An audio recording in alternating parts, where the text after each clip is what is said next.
上午4點，香港電台最新一節風暴消息。香港天文台發出最新熱帶氣旋警報，8號東南烈風或暴風信號喺上午3點40分發出，表示本港吹東南風，平均風速每小時63公里或以上。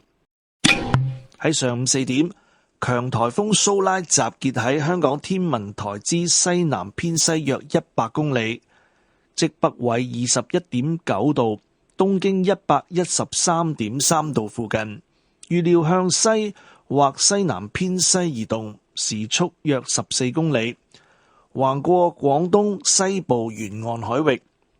蘇拉繼續遠離本港，本港地區風力已有所減弱，但係多處仍受烈風同暴風影響。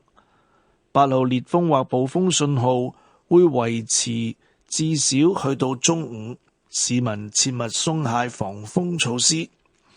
受風暴潮影響，過去數小時大埔嘅水位曾達海圖基準面以上約4米，大澳及尖鼻咀嘅水位會喺今早9時至正午12時升至海圖基準面以上3米多。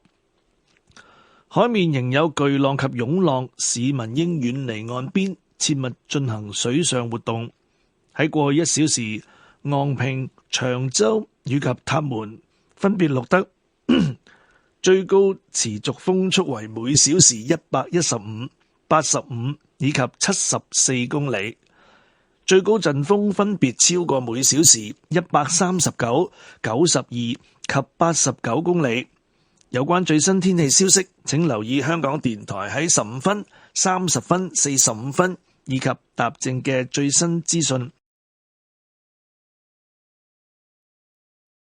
4 o'clock in the early morning, Hong Kong Observatory's latest typhoon update. Here is the latest tropical cyclone warning bulletin issued by the Hong Kong Observatory. The number 8 southeast Gaylor storm signal was issued at 3:40 in the morning. This means that winds with mean speeds of 63 km per hour or more are expected from the southeast quarter. At 4 a.m., severe typhoon Shala was centered about 100 km west-southwest of Hong Kong Observatory, which is near 21.9 degrees north, 113.3 degrees east, and is forecast to move west or west-southwest at about 14 km per hour across the coastal waters of western Guangdong. Shala continues to move away from Hong Kong. Local winds have slightly weakened, but gale and storm force winds are still affecting many places. The Gaylor storm signal number 8 will remain in force at least until noon. Precautions should not yet be relaxed. Under the influence of storm surge, the water level at Tai Po reached around 4 meters above chart datum in the past few hours. The water level at Tai O and Simbait Sui will rise to some 3 meters above chart datum between 9 a.m. and noon today. Seas will still be high with swells. Members of the public are advised to stay away from the shoreline and not to engage in water sports. In the past hour, the maximum sustained winds recorded at Ngongping, Zhongshou, and Tap Moon were 115, 85, and 74 km per hour, with maximum gusts exceeding 139, 92, and 89 km per hour respectively. Please listen to Radio Television Hong Kong on the radio in every hours at 15, 30, 45, and o'clock for the latest weather information broadcast.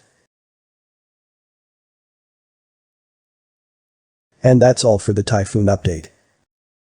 呢一節風暴消息報導完畢。